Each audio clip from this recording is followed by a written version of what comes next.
Hi, this is a career close-up. Today we have Dr. Kathleen Hwang. How are you doing today? I am wonderful. Thanks for this invitation to chat. Awesome. Thank you for coming to join us. So, Dr. Wong is a board certified urologist with fellowship training in male reproductive and sexual health. Dr. Wong is the director of the Men's Health Center at Penn Medicine. Her areas of expertise include the medical and surgical management of male infertility and sexual dysfunction.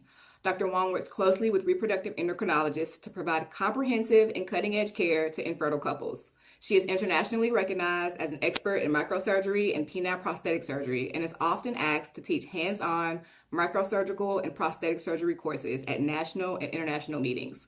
In addition, she serves as an associate editor for fertility and sterility. She has received numerous awards for and recognition for her leadership in reproductive urology and sexual dysfunction. Dr. Wong's work has allowed her to advocate for men's health and influence the education of the upcoming generation of men's health specialists. So, Dr. Wong, will you tell us what initially drew you to the field of reproductive medicine? And did you envision your current role early in your career? In fact, no, I would have never guessed that this is where my career trajectory would have gone. I originally went into urology, think I was going to be a pediatric urology because I just love playing with kids. And it turns out I'm just a giant kid myself. But as it turns out, I was fascinated with reproductive physiology, loved it. And like anything else, meeting the right people, just stumbling across these mentors who have basically changed my whole life. Having local mentors in residency who basically said, like, you can do this. I see that you gravitate towards these microsurgery cases and you definitely, have a little bit of a skill for this. Like, you should follow your passion. And then meeting Dr. Dory Lamb and Larry Lipschultz and Peter Schlegel, these are all like, you know, just sort of gods and goddesses of reproductive medicine. And they've really been such sort of inspirations to me and have really helped guide my early career and still to this day I call good friends and colleagues. Oh, that's so nice that you have this network of people who have been supporting you and helping to guide you. And you almost kind of have to have that in life in general. So can you walk us through your career path from your undergraduate medical school? Tell us the career path that you took specifically. Absolutely. So went to undergrad college. I double majored in comparative literature and English, and then also had a minor in biology for whatever reason. Didn't know where I wanted to go, so I actually worked for a pharmaceutical company for a year after college.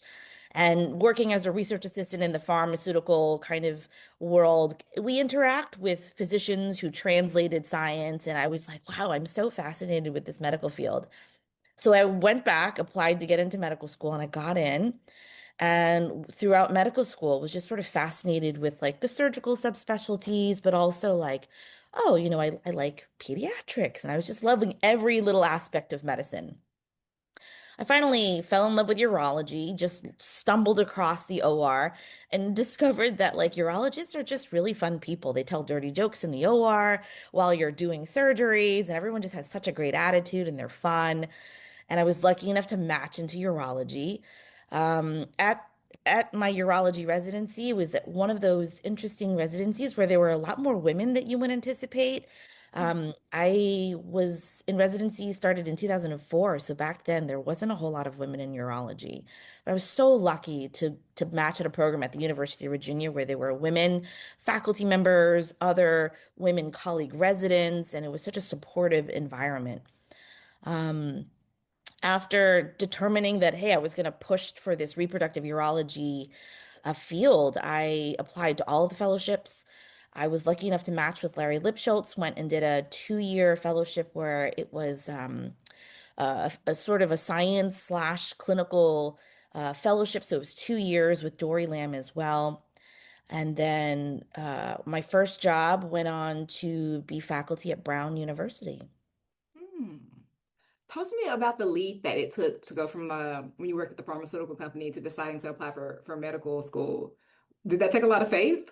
It did. I mean, so you're sitting there and you're just listening to your PI and you're doing your job and you're showing up every day, but you have these moments where you're sitting in these meetings as mostly background characters and you're just there to listen and learn what all the smart people are making these decisions about, like which antibiotic to develop and which animal model to pursue to test this new, endeavor.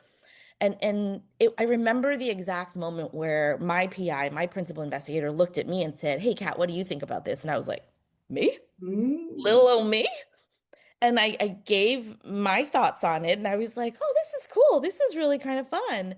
And then had this like discussion with the MD who was there kind of being that sort of straddle between like science and the clinical world.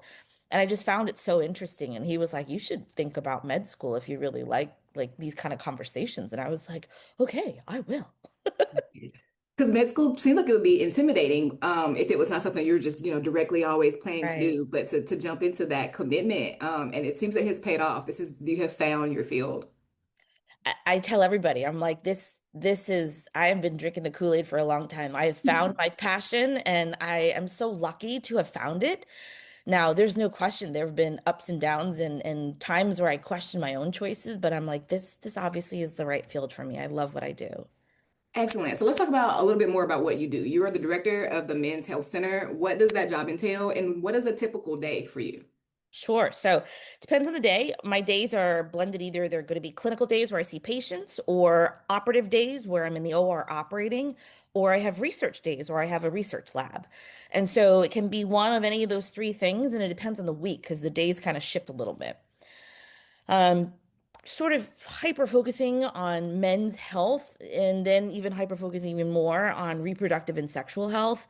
My days are very stratified. Like one day is going to be, I'm seeing all reproductive couples, right? We talk about male factor infertility, why they're struggling to conceive, how can we help them? And then the next day is like men's health. We talk about sexual dysfunction. And we talk about why these, erection problems or orgasmic problems or low testosterone problems are contributing to their symptoms. And then another day is all day operating. And we do sperm retrievals, vasectomy reversals, penile implants, just very men's health centric things. It's interesting because my entire day is spent talking to male patients. And that has been, a question I get a lot from younger trainees. Like, you are clearly identifying as a female, you're a female provider. Like, how does that make your male patients feel? Um, and I would tell you, I think most patients are just so excited and eager to have a provider who is knowledgeable and engaged and wants to help them through their struggles. And like the fact that I am, a woman no longer even registers to them. And for me, their medical problem, it's like, it's the same thing as treating his elbow. I got to get down to the problem and figure out like why. And it doesn't even register that we're talking about his penis or something. Yeah, well, that means that your work is you're very like clear about what the goal is here, and no matter what the nuances, none of that stuff matters in the doctor's room, which is very encouraging to know that you are here for my health. I can see that, and even the idea of you coming and having all those women around you when you matched at was it the University of Virginia that you Yes. said? Yes. Yeah, that's really special too to have had that to grow up in. So, so special to have people you can look up to, people who you can commiserate with, right? Because there's always going to be ups and downs and people who are living through it. And I think it's part of why I take mentorship so seriously in the sense that, like, there weren't that many women in our reproductive urology field when I joined. There were probably a handful of us, and now there are dozens of us because it's fantastic. They realize what a great field this can be. Yeah, that's amazing. So, what part of your job feels the most meaningful or motivating right now? So right now, obviously, my favorite part of any kind of day is when I get notifications that, I helped a couple conceive and I get a baby picture in like a surprise piece of mail. A good old-fashioned snail mail and I get a baby picture. And I'm like, oh my God, I did it. Oh, It makes me yeah. so happy. Yeah. It takes whatever was bad that day and I'm like, okay, I made a really big difference in someone's life. And that was very like meaningful to me. So, what are some of the biggest challenges that you face in your role, and how have you learned to navigate them? So it depends on sort of which aspect, which hat I'm wearing, right? So as the scientist, funding is always the most challenging thing, right? Finding the funding to support your science and to support your questions and to kind of support your intellectual curiosity. That's always been a difficult thing. What I've found is I grew up in a family where we owned restaurants, right? And so I worked in restaurants since I was like 10. And so I have no problem talking to anybody. And I am very quick to always ask for help or, send out a branch to a collaborator. And so that's what I've found is like there's so many of us who would love to collaborate with each other. You can team up, do all these different aspects of the different perceptions of the different medications and the different science projects and the different things to come together to make a project successful. Um, Now, navigating as a clinician is a little bit different. What I have found successful for me is I've always taken like a little bit of energy up front to understand the system that I work in. Know what room you're in, know what works, what doesn't, what's an emergency exit, what's a not, and learning how to be resourceful. So then when that room becomes stifling, build another one and never feel like suppressed or oppressed or, you know, at an end of your rope. There's always going to be potentials for additional kind of expansion. So Mhm. learning the system has been very helpful. So when someone tells me no, I always ask them why, and then I help figure out how that can be a yes. So understanding the behind the scenes sort of functioning of processes or, in a big health institution like Penn is, it's not always obvious, but if you understand what works behind the scenes, when someone may not understand fully how it is, you can help them navigate that and turn that no to a yes pretty quickly. Yeah. That's really good. So, what backgrounds or training paths can lead to a career like yours? To go from an English undergrad degree Yeah, to anything, urology? literally anything, anything, right? And the interesting thing is, I think my background as an English major, a comparative literature, like sort of like fan is basically that's helped me become a really good writer.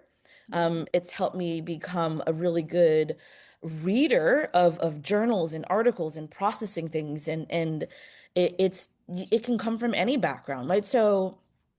I really put a lot of sort of weight into kind of my upbringing as well. Like working in restaurants, I am really good at talking to patients because I am capable. It's like talking to a customer. You just settle their nerves, you calm them down, you kind of open up with, a non-threatening any kind of way, and then all of a sudden they're like, "Oh, okay, you're not so bad. Mm, I'm gonna I'm gonna tell you my problems, my whole life now." And you're like, "Okay, here we go." right? Yes. Yeah, very intimate problems. Yes, there are zero limitations to being able to get to wherever you want in this arena. There's nothing that says like you couldn't get from where you are. Yeah, that's really encouraging. I love that. Okay, so on to you talked a lot about mentorship and the roles that people have played in your life. How have professional organizations, mentors, or networks supported your career development? So this is almost going to be like sounding like this is like a soft lob and a plug, but the ASRM has been my home society since I was a baby urologist. I was lucky enough that my mentor said, "Listen, this is really important for you to get involved as a fellow." And so I've been a member of ASRM since I was a fellow, and I've never missed a meeting. I've never not engaged anytime someone asks me because it's so fun. It's rewarding from a personal level, it's rewarding from a professional level. I've collaborated. The ASRM has given me grant funding for my research. I have worked on many boards and committees, and this is my home institution. This is my home society for sure. That is so encouraging to hear. And since I've come to ASRM, like I said, I've been here for a little over 6 months. I've been mind blown at the Mhm. amount of resources that this organization has met. Quality, like high quality, dense resources and the networking and the best Absolutely. of the best coming together to collab. Like it blows my mind how effective the organization is. And it's cool to see in real life, like someone like you just being like, oh yeah, I'll do this. And it's fun and it's helpful. And it's like, it has a good balance to it. So that's really encouraging to hear. Let's see what the last question is. Oh, what is one piece of advice that you wish that you had received earlier in your career? Believe in yourself. Hmm. it seems so silly, but there's so many of us, particularly women, in surgical subspecialties like urology, in medical fields where you feel like an imposter. You feel like you don't belong or you have not achieved enough to sit at the table, right? And or to have a seat at the table. And it's and it's self-sabotaging because you're your worst enemy. You are way more effective as a bully than anybody else will do to yourself. And it seems so silly and almost cliche to be like, okay, just believe in yourself because that table is most definitely where you belong, right? And you don't need to be at the table with all the other guys. Like, create your own table, right? Have your own agenda. Fill it with the people who you enjoy, who are smart, who bring the best out of you, and make something happen. Make something amazing happen because you have it, right? Otherwise, what if you don't believe in yourself, why should anybody else? Amen, sister. Hmm. Okay. That's good stuff. Well, that concludes the interview. That was really nice to listen to. I enjoyed that. Well, thank you. This is Yeah. fun.